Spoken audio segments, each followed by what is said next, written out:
भगवान विष्णु की कई कथाएं हैं जो पुत्र की प्राप्ति के लिए प्रसिद्ध हैं। एक प्रसिद्ध कथा है भगवान विष्णु के अवतार श्री राम की भक्ति और प्रार्थना से उन्हें उनकी पत्नी सीता के साथ पुत्र मिला था। आप भगवान विष्णु की इस और अन्य कथाओं का पालन करके पुत्र की प्राप्ति के लिए उन्हें प्रार्थना कर सकते हैं। ध्यान और विश्वास के साथ भगवान की आराधना करने से अक्सर इस प्रकार की प्राप्तियां होती हैं। यशोदा जी श्री कृष्ण की माता उनके पुत्र बलराम और उनकी पूर्वजों की पूजा करती थीं। वे कृष्ण और बलराम के दिव्य लीलाओं और महिमा का भक्तिभाव से समर्पित रहती थीं। यशोदा जी का पुत्र कृष्ण भगवान उनकी पुत्र की प्राप्ति के रूप में उन्हें दिया गया था।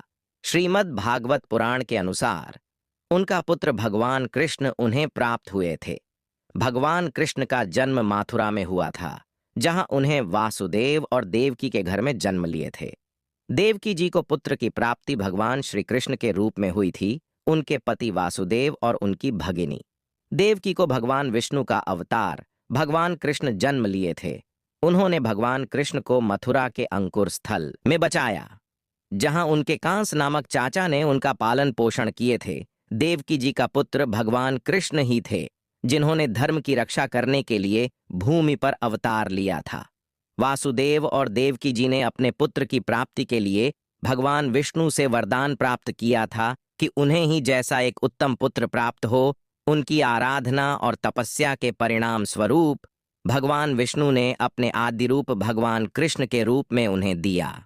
इस रूप में भगवान कृष्ण ने अपने माता पिता की स्तुति की, उनकी रक्षा की और धर्म के उत्थान के लिए योगदान दिया। श्री कृष्ण ने जन्म लेकर अपने माता पिता का स्तुति और सेवा की। उन्होंने अपनी माता देवकी और पिता वासुदेव के प्रति अत्यंत सम्मान और भक्ति प्रकट की।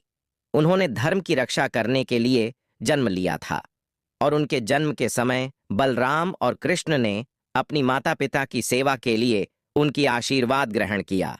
इसके अलावा उन्होंने धर्म की रक्षा के लिए जीवन भर योगदान दिया और अन्य अनेक लोगों को भी मार्गदर्शन किया।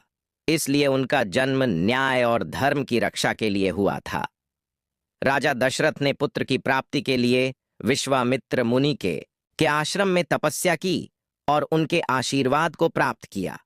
विश्वामित्र मुनि के आश्रम में रहते हुए राजा दशरथ ने उनकी सेवा की और उनके आज्ञानुसार कठिन तपस्या की।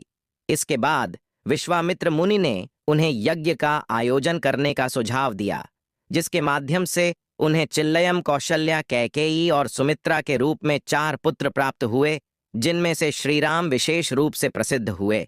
इस प्रकार राजा दशरथ ने पुत्र की प्राप्ति के लिए तपस्या और विश्वामित्र मुनि के संदेश का अनुसरण किया। हाँ, राजा दशरथ ने पुत्र की प्राप्ति के लिए यज्ञ किया था। उन्होंने बहुत ही महत्वपूर्ण राजसूय यज्ञ आयोजित किया, जिसमें विभिन्न देवताओं को आमंत्रित किया गया था।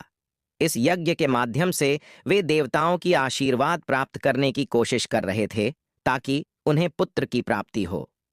इस यज्ञ के अंत में अग्निदेव ने एक कटोरा मांगी, जिसे राजा दशरथ ने अपनी 3 पत्नियों को दी थी। उन तीनों पत्नियों ने यज्ञ भूमि पर जल में प्रवेश किया और उन्हें पुत्र के लिए अमृत का प्राप्ति हुआ। इस रूप में राजा दशरथ ने यज्ञ के माध्यम से पुत्र की प्राप्ति की। राजा दशरथ के 4 पुत्र थे। उनके पुत्रों के नाम थे, एक श्री राम जो अयोध्या के राजा बने और धर्म की रक्षा करने के लिए अयोध्या के पद पर राजा बने। 2 लक्ष्मण जो श्री राम के प्रिय भाई और सहायक थे, जो उनके साथ वनवास में गए। 3 भरत जो श्री राम के बड़े भाई थे, जो उनके अभिमानी भाई की उत्तराधिकारी बने। 4 शत्रुघ्न जो श्री राम के छोटे भाई थे, जो उनके साथ वनवास में गए और उनका विश्वासी सहायक थे। सीता जी भगवान विष्णु की भक्त और श्री राम की पत्नी थीं। वे भगवान विष्णु की पूजा करती थीं, जिनका अवतार श्री राम थे। सीता जी ने अपने पति श्री राम का भक्तिभाव समर्पित किया और उनकी सेवा की। सीता जी का पुत्र लव और कुश उनकी तपस्या और पूजन के फल स्वरूप भगवान विष्णु और देवी लक्ष्मी के आशीर्वाद से हुए थे। वाल्मीकि रामायण में यह कथा विस्तार से उपलब्ध है। सीता जी ने अपने पुत्रों को प्राप्त करने के लिए तपस्या की और भगवान विष्णु और देवी लक्ष्मी की आराधना की। उनकी पूजा व्रत और आज्ञा अनुसार भक्ति के बाद उन्हें भगवान विष्णु और देवी लक्ष्मी के आशीर्वाद मिला और उन्हें उनके पुत्रों की प्राप्ति